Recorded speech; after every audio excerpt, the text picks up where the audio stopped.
Good morning, everyone. I am Akshita, your host for today. I welcome each and everyone for today's Sadgun Sang Meet. This is our 295th virtual webinar. Topic for today is EUMDR Decoded Compliance Roadmap from Device Classification to Conformity Assessment, which shall be taken by Ms. Kajal Yadav.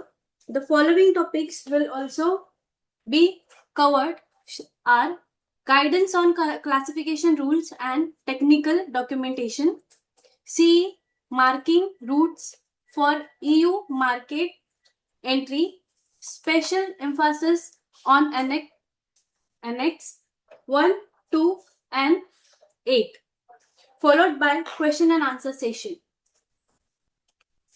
Agenda for the Sadgun Sang Meet: virtual evaluation by Dr. Sundar Kataria, evoking the blessing of deity, chanting of Gayatri Mantra, introduction of speaker, presentation by Ms. Kajal Yadav, and question and answer session. About Sadgun Sang, conceived and lead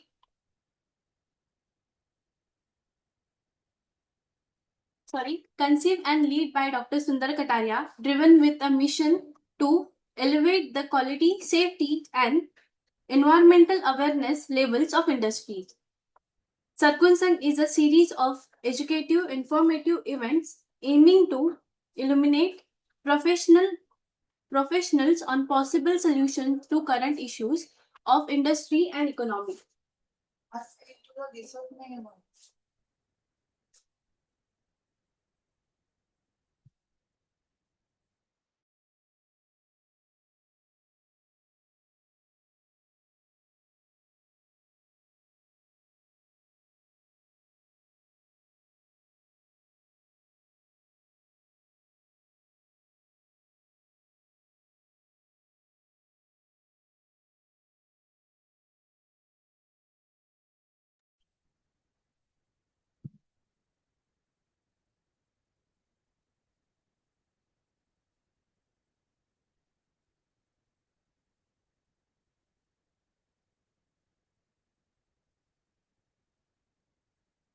Brief introduction of Dr. Sundar Kataria, Chairman and Managing Director of International Certification Services Private Limited, Mechanical Engineer, AMIE, Honorary Doctorate,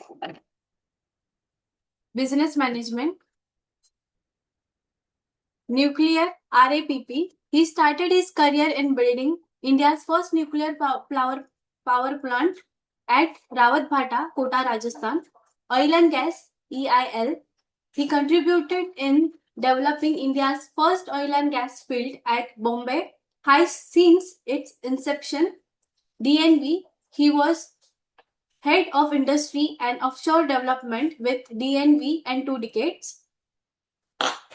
ICS, he is a founder and first Indian Conformity Assessment and Inception body known as International Certification Services Private Limited, which is a provider of a total quality solutions under single umbrella with wide spectrum of services. Lifetime Achievement Award of NACE Corcon, received several national and international awards.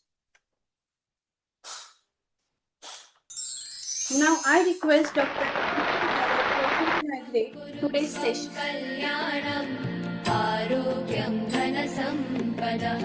शुभं कुरुत्वं कल्याणम् आरोग्यं धनसम्पदः शत्रुबुद्धिविनाशाय दीपज्योतिर्नमोऽस्तुते दीपज्योतिर्नमोऽस्तुते शुभं कुरुत्वं कल्याणम् आरोग्यं धनसम्पदः शुभं कुरुत्वं कल्याणम् आरोग्यं धनसम्पदः. Please join us for the recitation of Gayatri Mantra.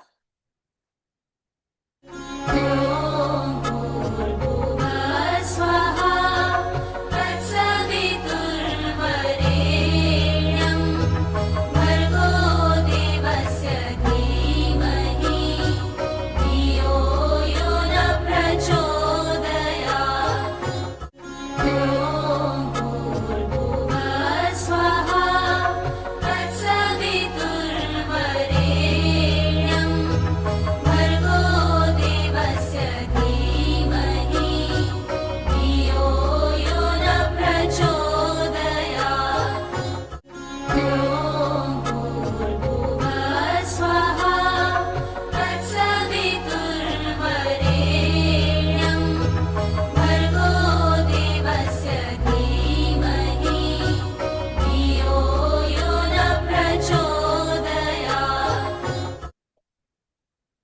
Introduction of keynote speaker.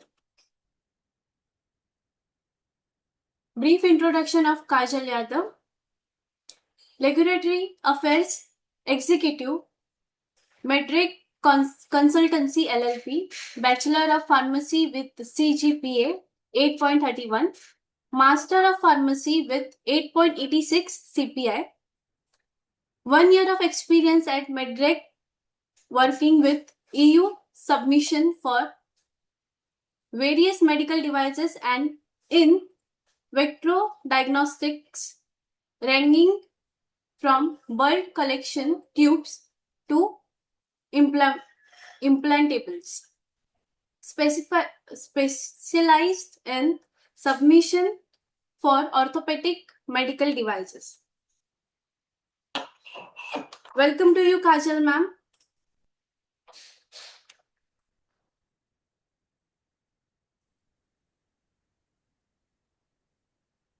Good morning, ma'am.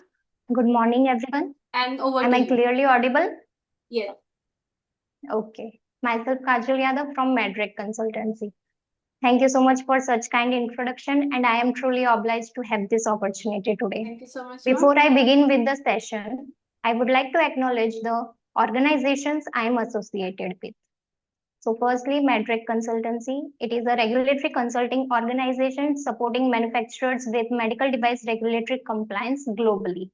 Next, Biotalks by Medreg, which is specialized in scientific, safety, and biocompatibility evaluations as well as toxicological risk assessment.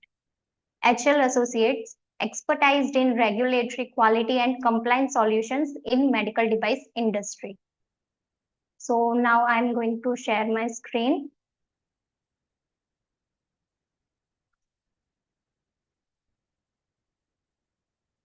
Is it clearly visible?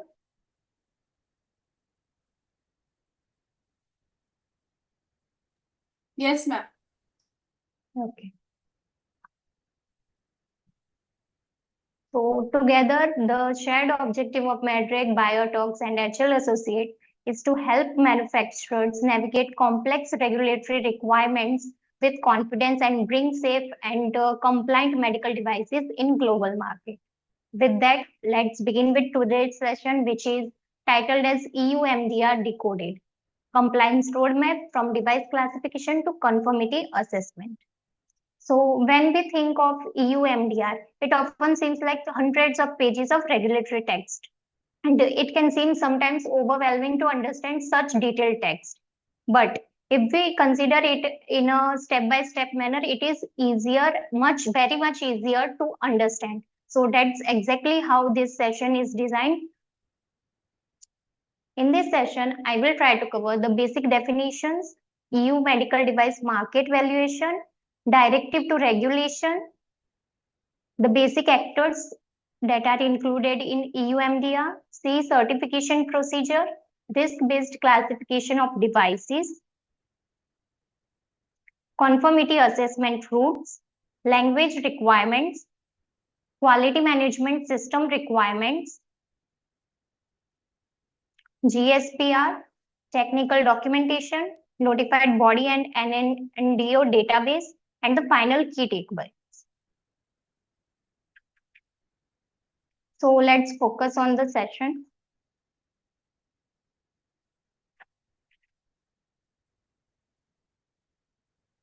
Basic definitions. Firstly, medical devices. So medical devices are any instrument, apparatus, appliance, software, implant, reagent, material, or any other article intended by the manufacturer to be used either alone or in a combination with other devices for human beings or one or more of the following specific medical purposes, like for the disease diagnosis, prevention, monitoring, prediction, or treatment of disease, or disability or injury diagnosis, monitoring, treatment, investigation, replacement, or modification of the anatomy of physiological or pathological process or state. Providing information by means of in vitro examination of specimens derived from the human body, including organ, blood, and tissue donations.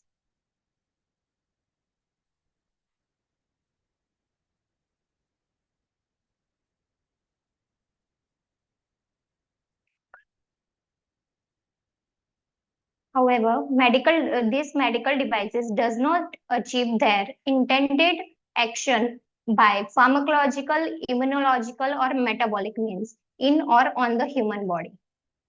Next term is CE marking of conformity. This marking indicates that a device or a medical device or IVD is in conformity with the applicable requirements. It can be either EUMDR or EUIVDR, depending on the scope. The various components of CE marking should have the same vertical dimension, which should not be less than 5 mm. And CE marking looks like this. Next term is PRRC, person responsible for regulatory compliance.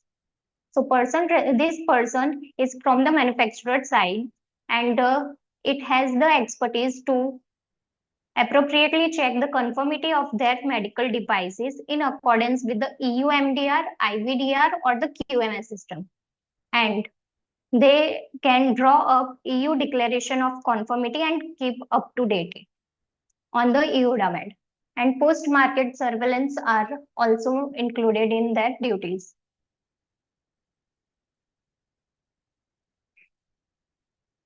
Before we move to the technical content, let's first understand the EU medical device market statistics.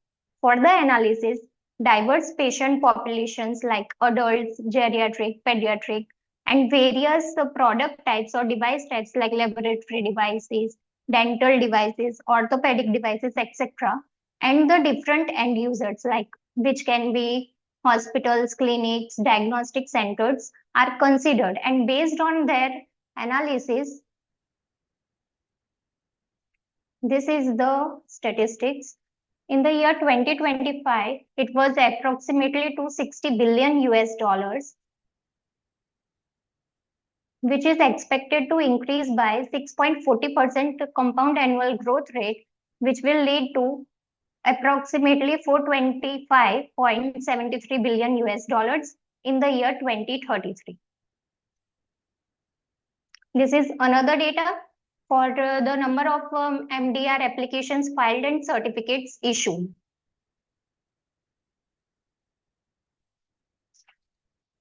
As you can see, this graph shows the steady increase in both MDR applications filed and MDR certificates issued over the past years. As of February 2026, approximately 32,898 MDR applications were filed, while only 18,010 MDR certificate or CE certificates were issued.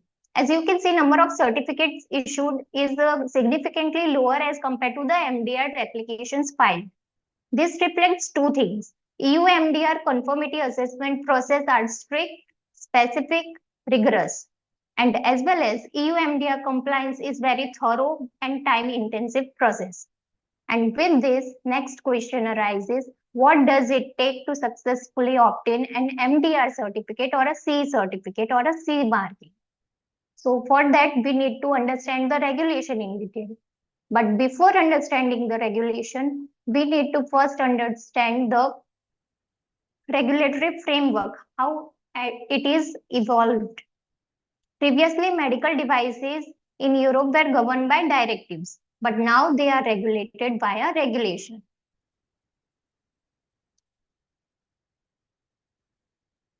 As shown here, MDD, Medical Device Directive, and Active Implantable Medical Device Directive are now consolidated in one regulation, EU Medical Device Regulation 2017-745.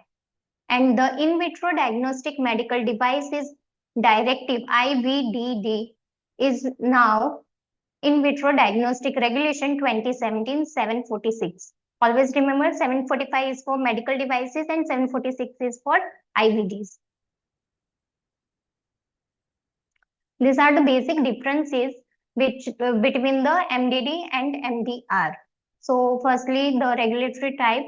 Directive is implemented through national laws of the EU member state, while the regulation is directly applicable in all the EU member states.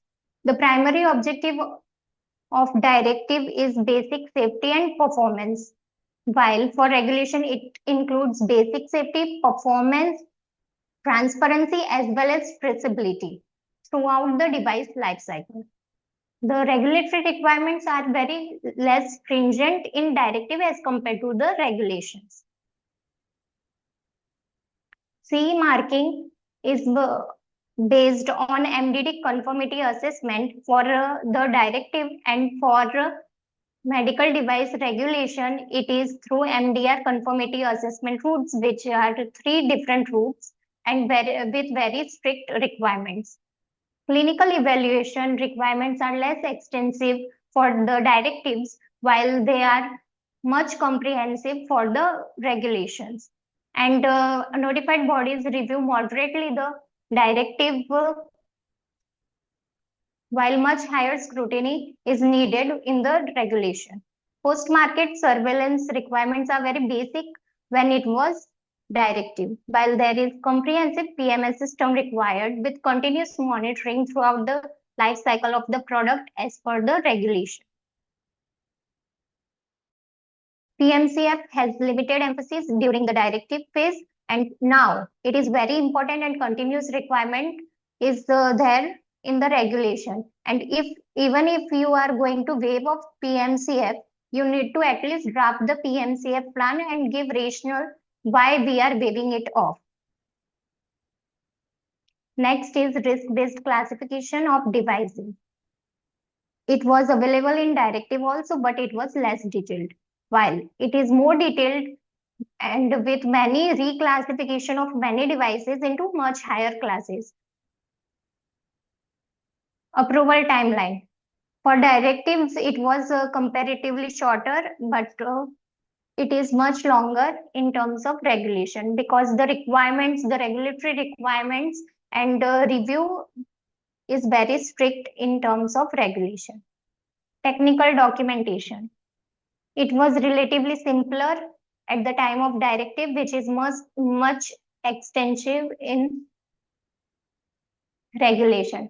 Clinical investigation requirements were required earlier for only new or high-risk devices in terms of directive, while in terms of regulation, even if the clinical evidence is unavailable or very less clinical data or literature is available, then we have to go for clinical investigation.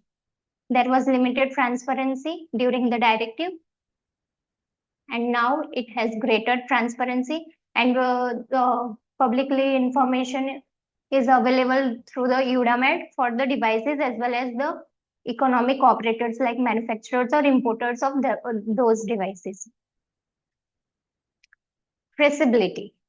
There was limited traceability mechanisms during the time of directives, while the traceability has improved throughout the device life cycle in terms of regulation. And the one thing that is most important difference between the directive and regulation is the inclusion of UDI in the regulation, which is used for tracing the medical devices throughout their life cycle. Economic operators, their responsibilities was not clearly defined in the directive. However, there are separate articles for all the economic operators in the regulations. Quality management system, ISO 13485 was commonly used, but it was less integrated with regulatory requirements of EUMDR. However, in regulation, there is a separate article for that, and greater integration of QMS is done in compliance with the MDR. Regulatory intelligence, there was less need for continuous monitoring of regulatory updates or changes in the medical device directives, while there is a need for continuous monitoring of regulatory changes in terms of MDR, because there are new amendments almost every month. Legacy devices, existing devices could remain on market with limited additional evidence. However, for regulation, legacy devices should require updated clinical evidence annually and continued compliance to remain on the market. Cost of compliance was much lower in terms of directive and which is higher in regulation because there are additional testing and additional clinical evidence and investigations are required in terms of regulation. Software as a medical device was having a very limited regulatory focus in terms of directive, and now in terms of regulation a dedicated classification rule, which is rule 11, has been given to the software devices, and many of the software devices which were in the low risk class in directives are now up classified into the higher risk classes. Innovation and market access. In terms of directive, faster introduction of new devices due to less complex approval process was there. But in regulation, as there is a higher requirement for clinical evidence and post-market activities, hence the process is delayed.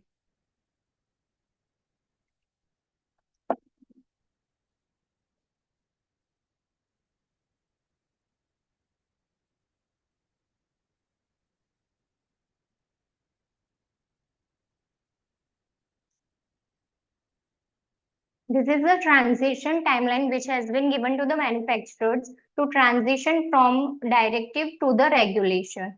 However, EUMDR was adopted in 2017. It became fully applicable in 2021.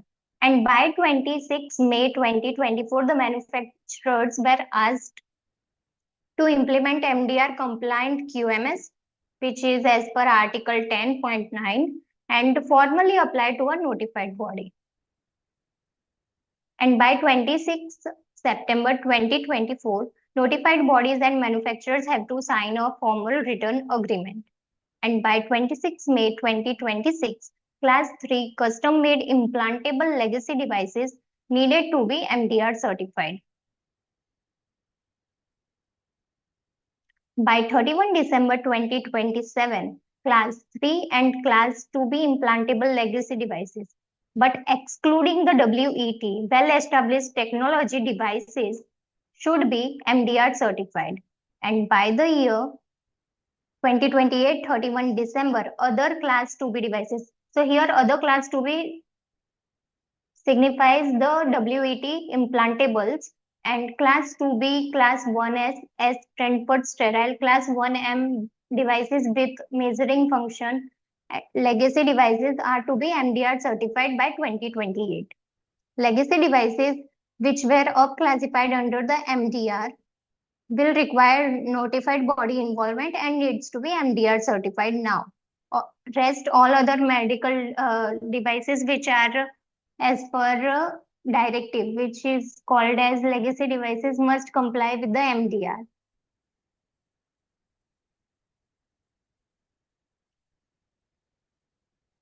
So this is the hero of the presentation, EUMDR Medical Device Regulation. These are the actors. Actors are also called as economic operators as per EUMDR. First one is manufacturers, second is importers, third is authorized representative, fourth are the distributors. But distributors are considered as actor only limited up to the Article 22 mentions, which mentions regarding the system and procedure pack producers. So someone who designs, manufactures, or fully refurbishes and markets the device under its name or trademark is called as manufacturer. EUMDR Article 10 gives information regarding the obligations of manufacturers. A person established within the Union, here Union stands for European Union, that places a device from a third country on the Union market are called as importers. Article 13 gives information regarding the importers' obligations. Authorized representative. This is a person established within the European Union, and the authorized representative acts as a bridge between the non-EU manufacturer, which is located outside the Union, for example, India, and the European Union. So the authorized representative act as a bridge between the European Union and non-EU manufacturer. And its responsibilities and roles are specified in Article 11, and if authorized representative is changed throughout the period, then the obligations are mentioned in Article 12 of EUMDR.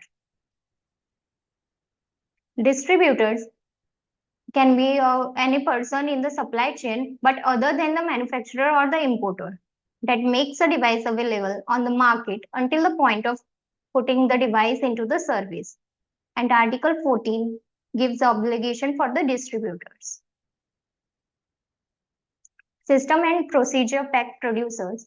A person who combines compatible devices bearing a CE marking with other devices or products in order to place them on the market as a system or a procedure pack are called as system and procedure pack producers. For example, I am manufacturing device A and you are manufacturing device B. So some other person combines my device and your device and sell it together as a system or a procedure pack. So this is the case.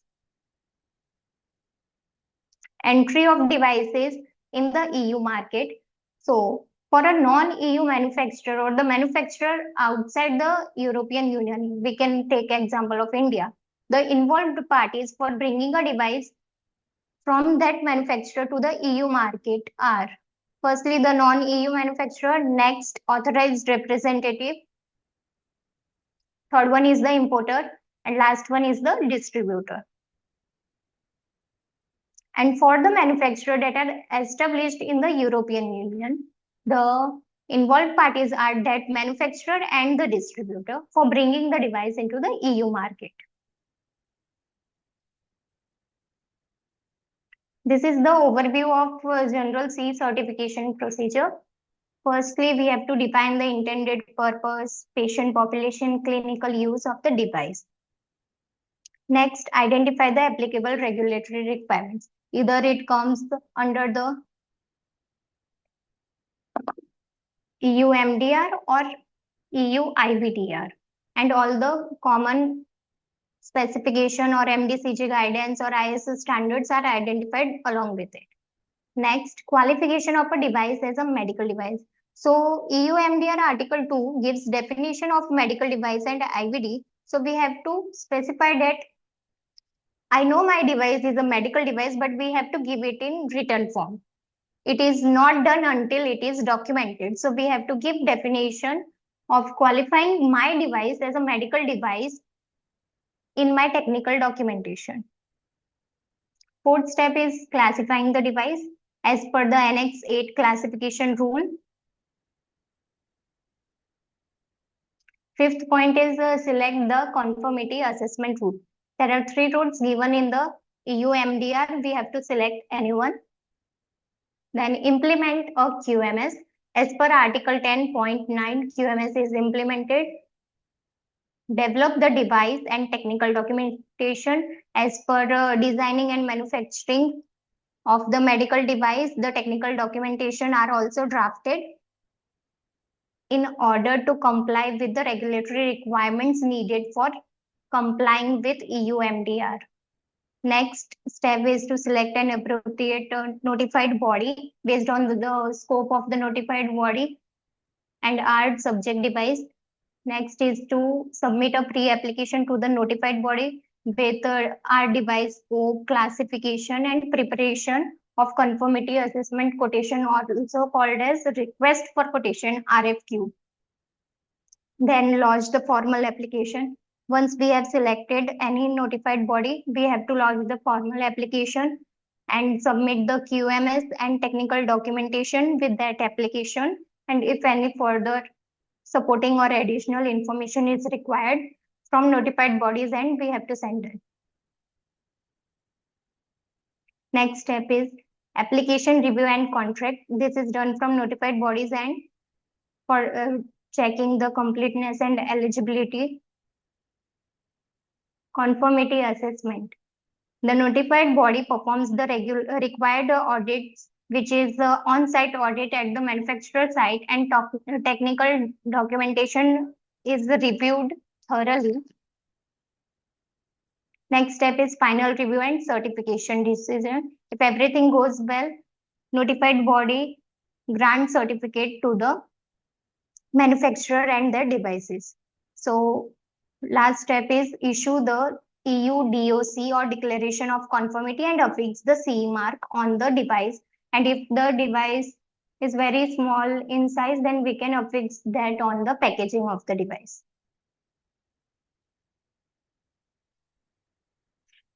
Next is risk-based classification, which is one of the most important steps in the EUMDR compliance journey. EUMDR follows a risk-based classification system, which means devices are classified based on the potential risk they pose to either to the patient or to the users. At first, device classification may seem like a simple task, just assigning a risk class or risk level to the device and write one paragraph rational in the technical documentation. However, as seen here, this is just the tip of the iceberg. Beneath the surface lies everything that classification actually determines, which includes the regulatory requirements. As the risk class increases, the regulatory requirements become more stringent. And the strictness in scrutiny, the assessment procedure, and notified body involvement for different risk class level devices differ. For example, class 1 devices without any sterile measuring function or reusability feature, no notified body is involved in the conformity assessment procedure. But for class 3 devices, very detailed technical documentation is required and even the clinical investigation might be needed. Technical documentation requirements differs based on the level of risk of the device has. For example, SSCP is applicable only for class 2B implantable or class 3 devices. So how can we judge it? We can judge it only after classifying the device based on the risk. And for class 1 devices, PMS report is prepared, but for other devices, PSUR periodic safety update report with continuous monitoring of any updates is needed. So risk-based classification is of utmost importance. So how can we classify devices? So this is the systematic approach used to classify medical devices under Annex 8 of EUMDR. First step, as we discussed in the flowchart, define the intended purpose. What does the device do? What it is intended for? Clinical conditions of use or application. Method of operation or principle of operation, you can say. These classification rules are applied based on the intended purpose of the device that are decided by the manufacturer. Next step, determine the device type. So there are various categories given in the EUMDR.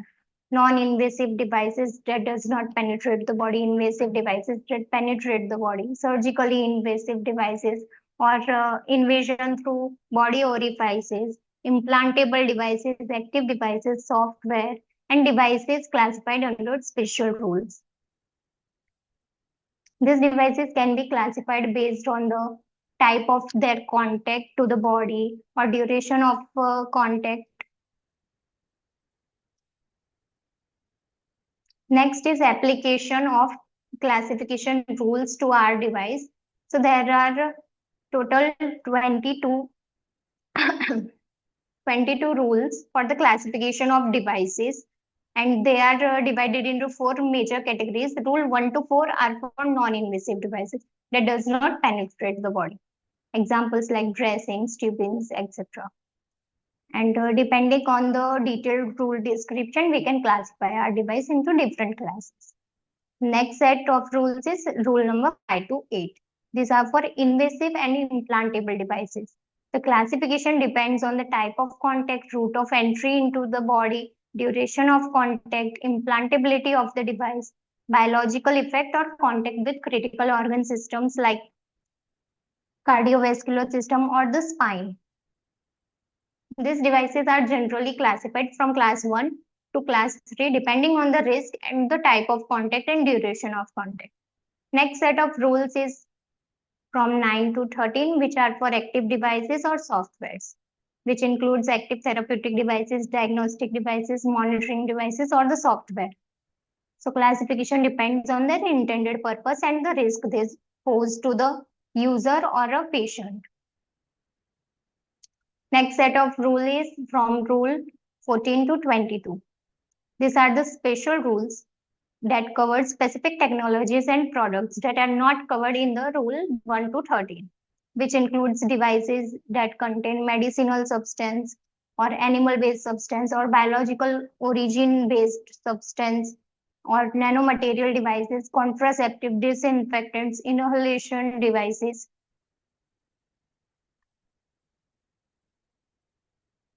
So the fourth step is to determine the final classification. For example, there is a device that can be classified by two different rules. One rule states that this should be in class 2A. The other rule states that it should be in class 2B. So we have to select the rule which results into the higher risk class.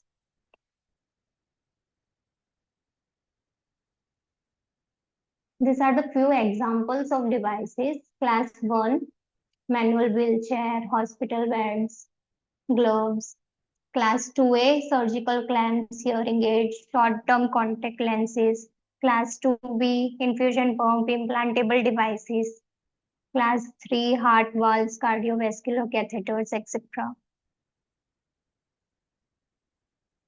The final step is to determine the conformity assessment route for our device. Depending on the class of the device, the conformity assessment route is selected, and it also determines the need for notified body involvement. As I said earlier, class 1 devices without any sterile, reusable, or measuring function, no notified body involvement is needed. And next is the extent of technical documentation. The comprehension of technical documentation or implementation of QMS system might vary for different classes. Clinical evaluation requirements like clinical evaluation based on literature or clinical investigation needed for high risk classes might vary depending on the classification of the device. Post-market surveillance obligations, like we can sometimes skip PMCF if the device is of low risk class, but we can not do the same for class 3 or class 2B devices. Last one is the CE marking pathway. So conformity assessment under EUMDR, where we have to judge that either our device complies with the applicable requirements mentioned in EUMDR or not. And it is done prior to the CE marking, obviously, and on the placement on the EU market. The assessment activities include technical documentation review, QMS on-site audit, product testing like quality assurance or product verification, and inspections, which is the audits and certification by the notified body. For class 1 devices, self-declaration, as discussed earlier, can be done based on technical documentation, and notified body involvement is only for class 1S, as stand for sterile, 1M devices with measuring function, and 1R, which are devices which are reusable. Need notified body involvement. Next is class 2A, 2B, and class 3 devices. So conformity assessment is done in compliance with Annex 9, which includes full QMS and technical documentation review, or Annex 11, product quality assurance or product verification as applicable to the device based on the risk class. Additionally, device testing where applicable can be done, and supplier or subcontractor audits, if required, can be done. Additional consultation with the authority is needed if your device have any medicinal substance, human or animal or biological origin substance.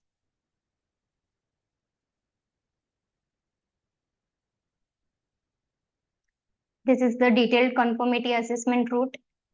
as per EUMDR. For class 1, only we have to prepare the Annex 2, which is the technical documentation, and Annex 3, which includes the post-market surveillance documentation, is needed, and we can self-declare the device. While for class 1S, 1M, and 1R, along with the preparation of technical documentation as per Annex 2 and PMS documentation as per Annex 3, there is further need for application of Annex 11 Part A, which is limited to Part A production or the product quality assurance, and Annex 9 Chapter 1, which is limited to the quality management system. For class 2A devices, along with preparation of full quality management system documentation and technical documentation as per Annex 2 for every device with expert review. Other option is technical documentation preparation and PMS documentation preparation for every device with expert review. And after that, we can choose any one path, Annex 9 or Annex 11. Product quality assurance or product verification we can select as per Annex 11. For class 2B devices, as per Annex 9, Chapter 1 QMS and Section 4 technical documentation for every device with expert review is needed, or the second route can be followed, which is as per Annex 10 assessment of type examination, where one representative of the medical device is selected and its testing is done along with the review of documentation. For class 3 devices, Annex 9 with full QMS and technical documentation for every device with expert review can be done. And the other route is similar to class 2B devices, Annex 10 type examination, which can be further extended to Annex 11, product quality assurance or product verification route. Next is EUMDR language requirements. So language requirements vary based on the member state and the intended user. Intended user here specifies if the user is layman or a professional healthcare professional. These requirements are applicable to labels, instructions for use, or we can say instruction manual, implant cards as per Article 18 EUMDR, field safety notices, declaration of conformity as per Article 19 of EUMDR, and safety-related graphical user interface. Manufacturers are responsible for doing this and for ensuring compliance with the country-specific language requirements. For layperson or the patient, information should be provided in official or national language of the member state. It should be clear and easy to understand for the layperson. The focus should be on safe and correct device use. And for professional users like healthcare professionals, surgeons, or doctors, many member states permit English in addition to or instead of national language, provided safe use is ensured. National language may still be required in some of the countries. Technical information in English is commonly accepted in hospitals subject to national legislation. Next topic is quality management system. As per Article 10.9, these are the sections that should be implemented in the quality management system. Regulatory compliance strategy.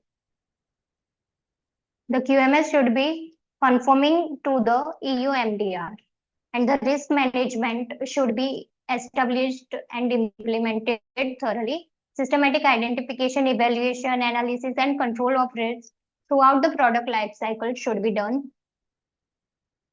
Proper handling of communication with competent authorities, notified body, other economic operators and customers and other stakeholders should be done efficiently. Clinical evaluation and PMS So clinical evidence should be integrated along with PMS and PMCF in the documentation, and proper identification of applicable GSPR and process for reporting of serious incidents should be implemented. Corrective and preventive action, there should be efficient management and verification of CAPA effectiveness.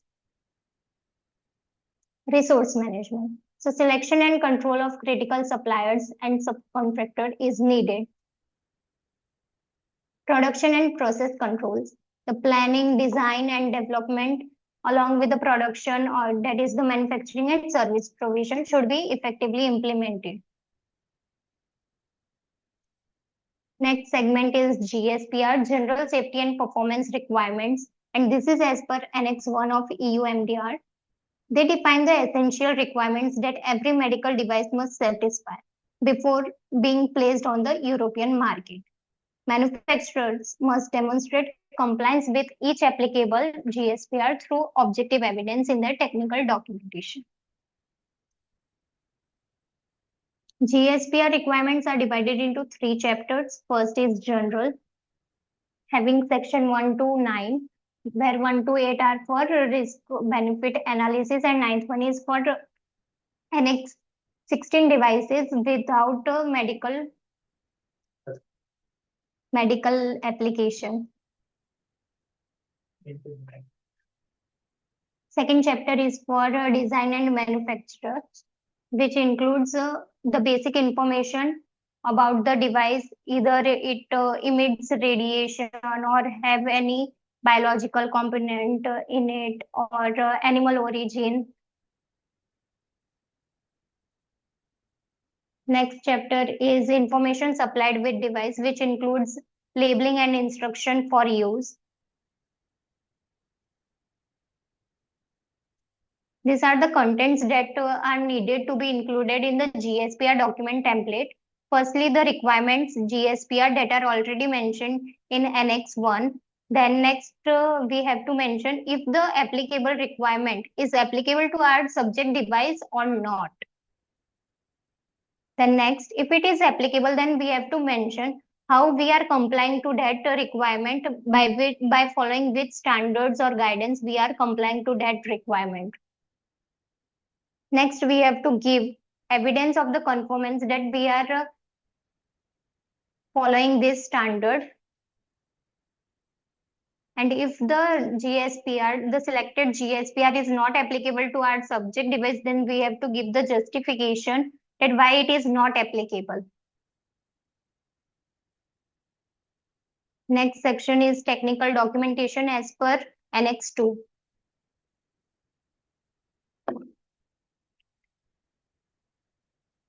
These are the contents of the basic technical file or the technical master file. First one is device description and specification, including variants and accessories. Second one is information to be supplied by the manufacturer. Third one is design and manufacturing information. Fourth one is GSPR, General Safety and Performance Requirements. Fifth one is BR analysis along with risk management. Sixth one is product verification and validation. These are the contents of section 1. We have to provide product name, trade name, general description of device, basic UDI, DI, and as well as the GTN of the devices, intended patient population, medical conditions, principles of operation or the mode of action of the device, how it works, rationale for the qualification of the product as a device. As per Article 2 definition of medical device, we have to give rationale. Then 8 point is risk class of device and the justification of the classification rule, how we are classifying this device. Explanation of any novel features that are included in our device. Description of the accessories for a device. Description of complete list of various configurations or the variants. For example, I have a bone screw with 2.5 mm diameter, and the other dimension is 3.5 mm. So both are considered as variant. General description of the key functional elements. description of raw materials incorporated in those elements, and the technical specification which are mentioned either in the product catalog or the brochure. Other section is reference to either previous or similar generation of device, where we have to give information regarding the previous generation or generations of the device produced earlier by the same manufacturer. Second one is the overview of identified similar devices available on the union or international market. So we have to demonstrate the equivalence between the selected predicate device which is already in the European Union and our subject device. So these are the parameters that should be considered while comparing both the devices. This is as per MDCG 2020 Part 5 guidance, and this all the parameters should be compared in between both the devices, and there should not be any significant difference between both the devices.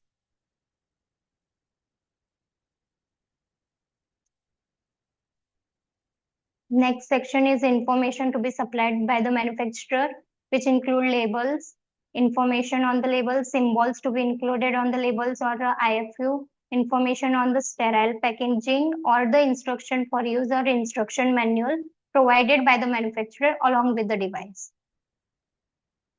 These are the common symbols to be included on the labels of the device, and these are as per the ISO 15223 Part 1, which was recently amended in 2025.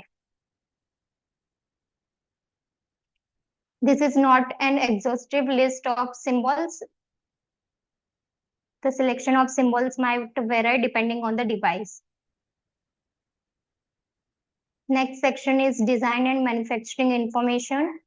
So firstly, we have to give information regarding the design stages applied to the device, like design input, output, verification, validation, transfer, etc. in detailed manner. Then we have to provide complete information regarding the manufacturing procedure along with its processing aids or adjuvants, continuous monitoring, and IPQC, FPQC reports, BMR, etc. Last point is identification of all sites, including suppliers and subcontractors. Which subcontractors are the ones which provide services, and suppliers provide raw materials or any substance. In section 4, we have to provide the summary of the applicable GSPR. So it includes the general safety and performance requirements, and we have to give information if it is applicable or not applicable to my device. Next is method or methods used to demonstrate conformity, which we can do as per the standards, and we have to attach the applicable proofs or evidence along with it that we are complying to that standard. Next section is DR analysis and risk management. So risk is byproduct of severity and probability. Severity is how serious is the harm, and probability is how likely or what are the chances of occurrence of that harm. A comprehensive risk analysis should be performed for the subject device, and it should be done in compliance with the ISO 14971. And the assessment should identify all the possible potential hazards that could lead to any kind of harm. The hazards can vary in various categories like functionality, mechanical, biological, data and labeling, delivery or storage. Next, following the implementation of the identified risk control measures. Firstly, we have to identify the hazard. Then we have to find the RPN, which is risk priority number, which is S into P severity into probability. Then we have to control the risk and apply the risk mitigation measures. And if the risk is now found acceptable, then everything goes well. And if it is not, then we have to further reduce the risk by applying further more risk mitigation measures. And eventually the benefit should always outweigh the risk. Risk management is a continuous monitoring throughout post-market surveillance activities, complaint handling, or any opinions from the mod database or from the customers. Next section is product verification and validation. So we have to include all the preclinical and clinical data which are obtained from various kinds of tests like mechanical testing, biological testing, sterilization, validation, stability study, etc. And next section is clinical evaluation, which includes clinical evaluation plan as well as clinical evaluation report, where we can either go for literature search and or for high risk classes we can go for clinical investigation. Next section is PMCF, which includes PMCF plan and PMCF evaluation report.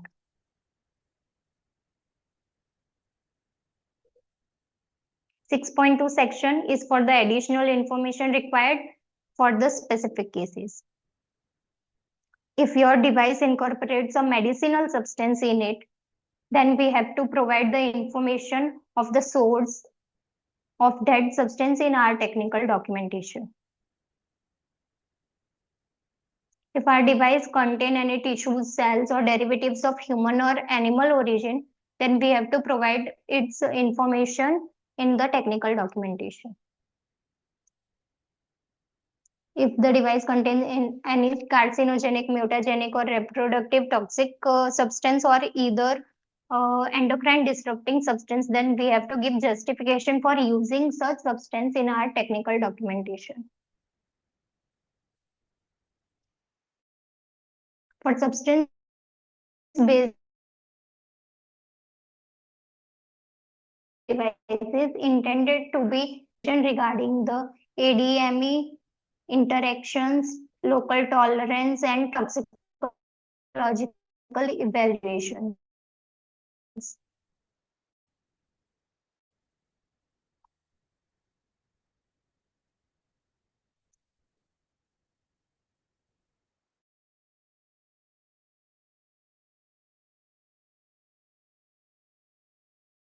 And for devices that are supplied in a sterile state, the method of sterilization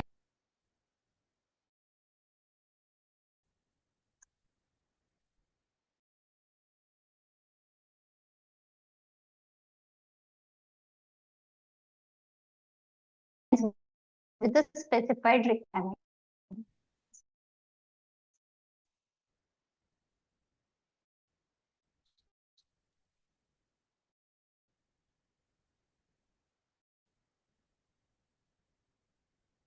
Next is if the device is intended to operate in combination with other, then we have to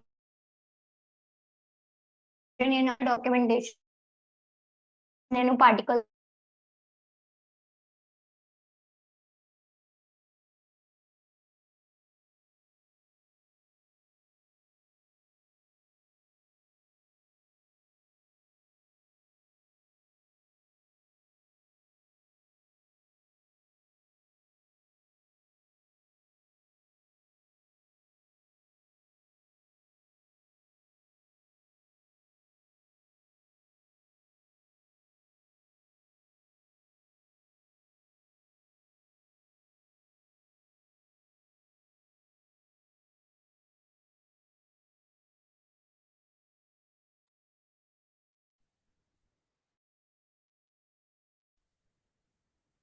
Okay, so next section is notified body and NANDO database.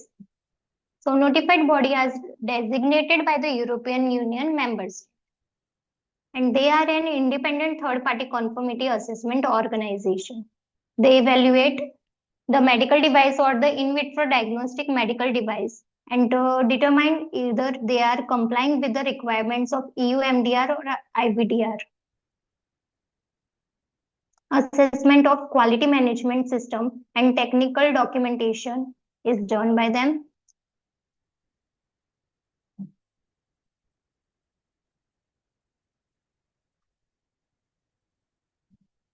Next is depending on the device classification, the conformity assessment route is selected and the activities done by notified body may differ. Notified body involvement is generally not required for Class 1 medical device and Class A IVD medical device. NANDO database, new approach notified body and designated organizations. This is an European Commission database which provides a comprehensive list of notified bodies designated under the EUMDR or IVD. This is the homepage of the database. We can search either by legislation, like we can write here EUMDR 2017-745 or EUIVDR 2017-746, and then it will give a list of notified bodies.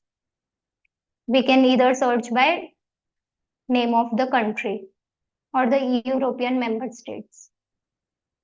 And there is free search also available where we can write directly the notified body number and search for it.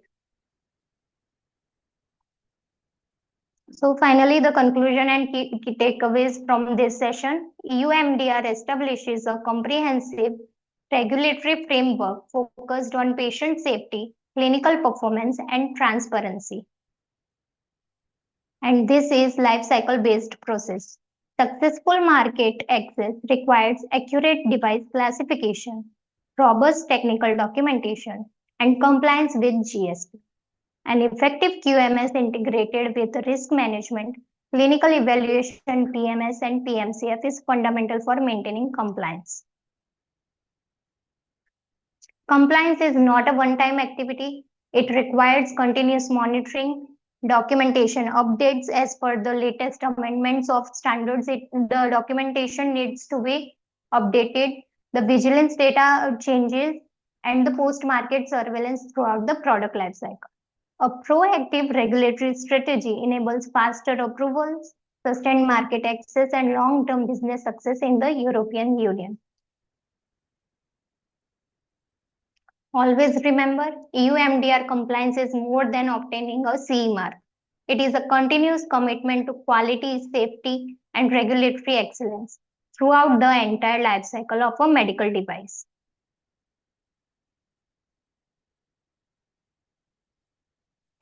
Thank you. Thank you so much, Kajal ma'am. Thank you for your insightful and engaging presentation. Your valuable knowledge, practical example, and clear explanation made the session highly informative. We sincerely appreciate your time, efforts, and contribution. We look forward learning from you again in the future. Now, I invite all the participants to share their questions and queries in the chat box. Also, if you prefer, you can ask questions directly by unmuting yourself. We will happy to address them during question and answer session.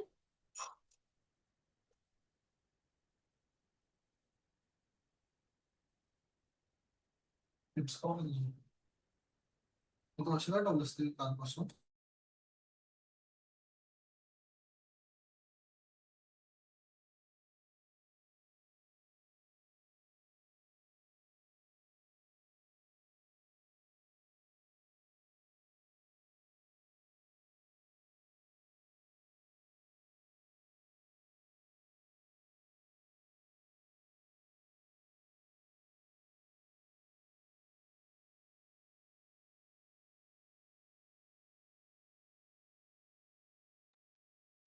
Kajal ma'am, as I see, there is a question in the chat box from Kevin.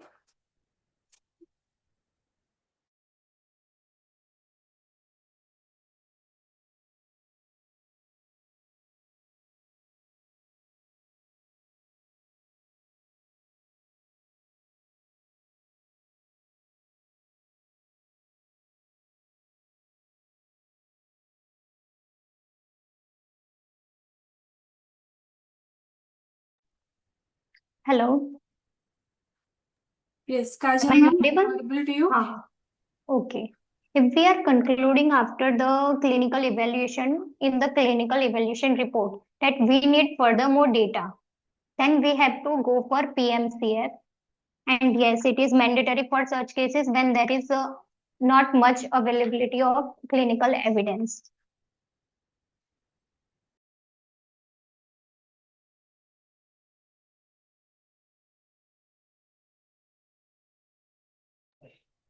Any other question?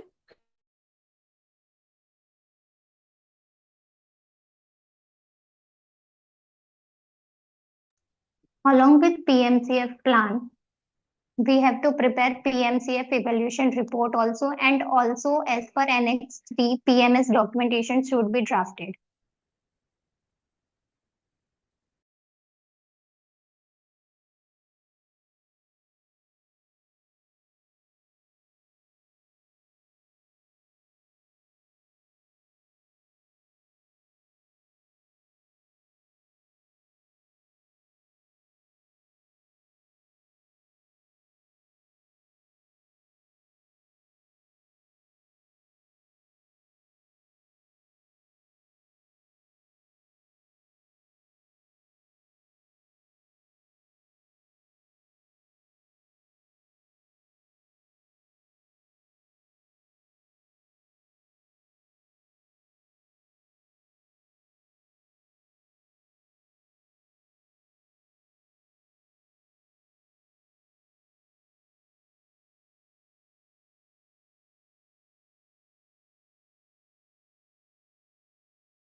Okay, that's another question from Dheeraj Lanjeva. Which documents are actually covered by the term technical documentation? So we need to prepare firstly the Annex 1, which is the GSPR, and next is Annex 2, the technical documentation, which is divided into 6 sections. And then we have to at least draft the PMS plan and reports as per Annex 3.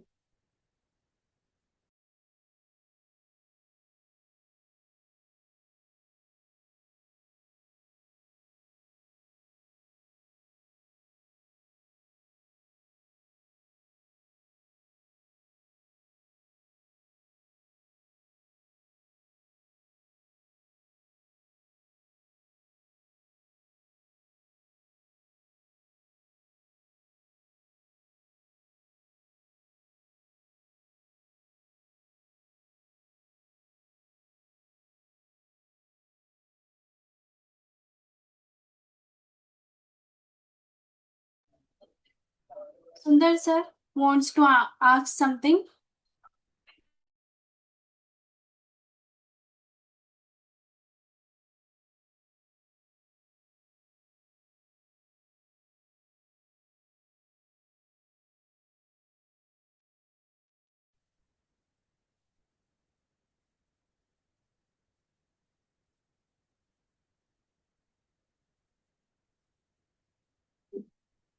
Hello. Very good afternoon, Mr. Rajiv. Are you getting me? Hello. Yes, good afternoon, sir. Very good afternoon. How are you? You have covered very Hello. nicely.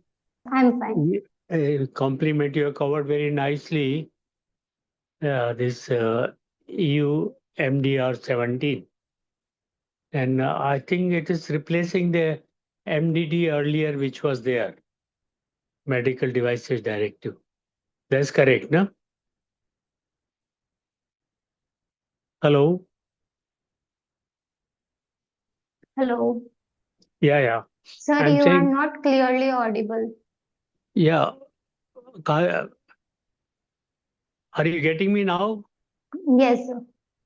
Okay. What I'm saying, this standard EMDR 17, this replaces the old standard MDD, which was the old standard of European directive. First question is this. Second thing, since now we also have IMDR 17, the Indian Medical Devices Rule. So how is compared to the European Union MDR 17? Can you put little light on that?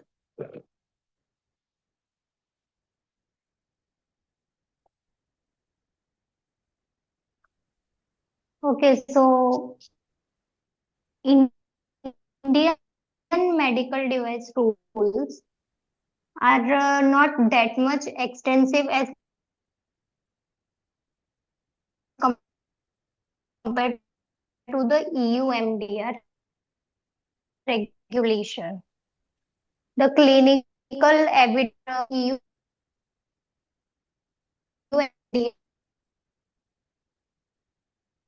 I think you are coming broken, ma'am. as well as the design and Kajal ma'am, listing info so sorry to very interrupt ancient. you. Your voice is breaking.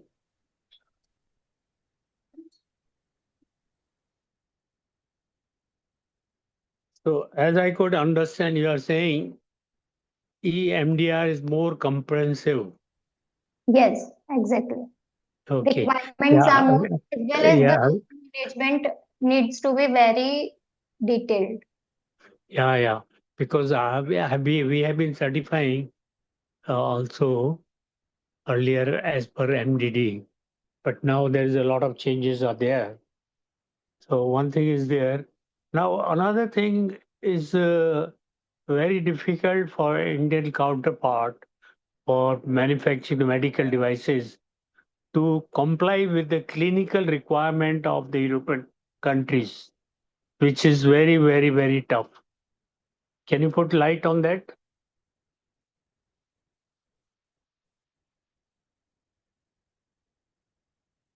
Hello? Hello. Yeah, did you get my question? Yes, yes. And for clinical evaluation, there are various rules that we can follow. Firstly is literature based, and next is we can go for the data available from the manufacturer, and the third one is clinical investigation. And while doing the clinical evidence or the evaluation collection, we have to follow the MedDev guideline 2.71, which details all the aspects that needs to be covered for clinical evaluation. Yeah. So there are three ways of doing the clinical evaluation. Yes, firstly is literature based from various literature search database like Google Scholar, PubMed, Embase, etc. And clinical trial sites like clinicaltrials.gov or the Cochrane literature search we can go for.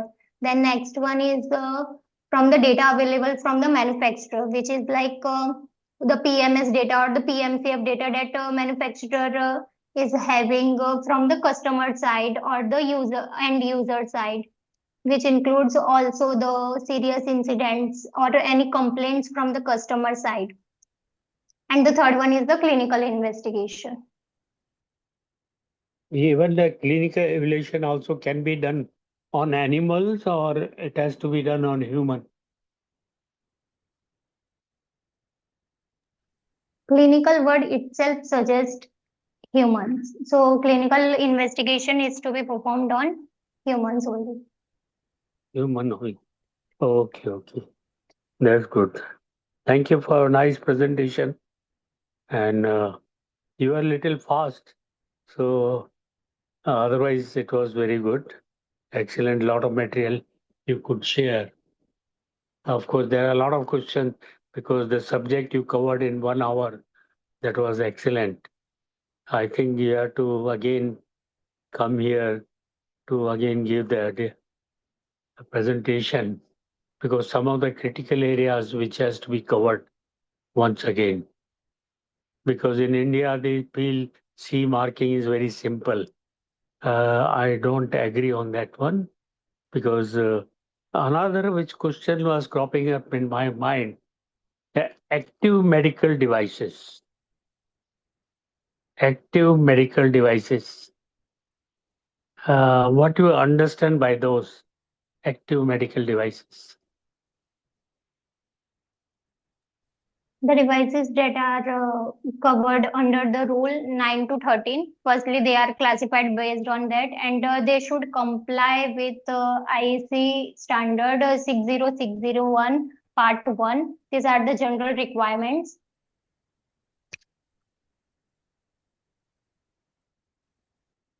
I see. and they Okay. should be compatible. Mhm. This is also based on the external energy or internal energy. Yes, they can be classified based on if they have the main supply of energy or they have any internal source of energy. I see. So Okay. both devices can be classified on both manner. Yeah. Like this for ear cochlear transplant. So transplant is done in the ear, but the energy supply is batteries, which is kept in the skull. So, so it is external supply. That's correct.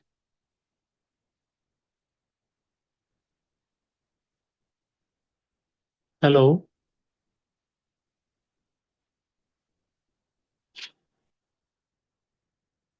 To comply with specific particular standards like IEC 60601 Part 2.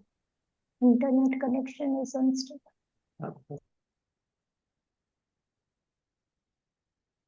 And my last question will be next time you please cover the digital, the medical devices which is run on the digital, on computer and software and AI.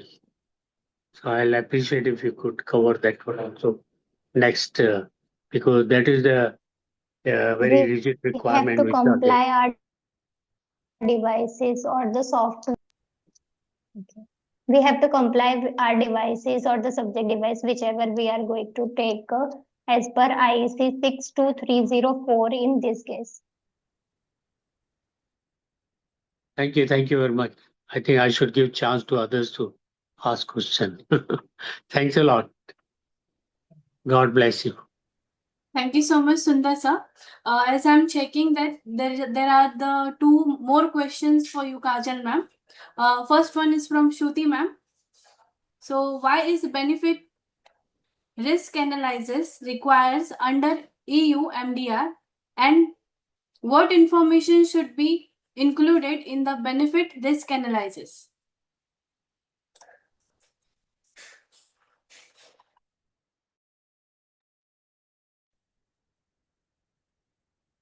So BR analysis is done in order to determine that our device is clinically safe and it has efficient performance. And obviously, benefit should always outweigh the risk. That's why we are going to use a device. Okay, thank you, ma'am. And the another question is from our admin team. So, how is field safety corrective action (FSCA) intention and managed after a medical device has been placed on the market as per EU?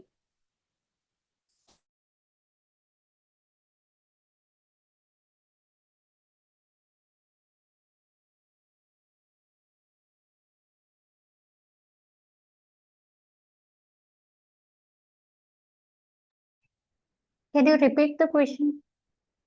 Yes, of course. How is a field safety corrective action (FSCA) initiated and managed after a medical device has been placed on the market as per EU MDR?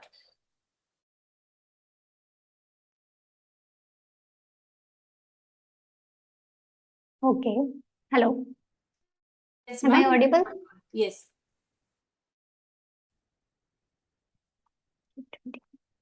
Okay. There is a separate form for field safety corrective action, and it should be OMS of the manufacturer side. And we have to fill that form based on the triggered event, and we might need to recall the product also. And we have to do communication with the regulatory authority too.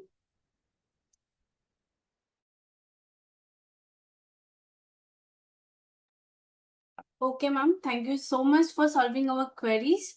And as I'm seeing here, there are no more questions. So I'm moving forward with my PPT.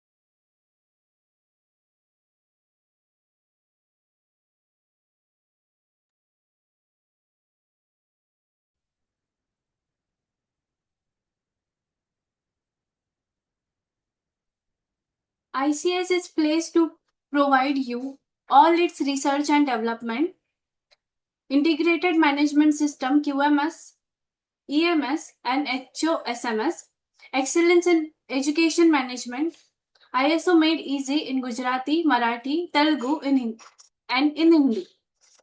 Our recent publication written by Dr. Sundar Kataria, Urja Thermal, Oil and Gas Nuclear, Jung Se Jung Tak, Fight with Rush, Corrosion Causes and its Mitigation. For reading any of the above books, please contact Ms. Sushma. Feedback form. Please register on www.sadgunsang.org and go in your login and give feedback. We are officially closing today's Sadgunsang meet. Thank you for being a part of Sadgunsang. Thank you all. Have a great day.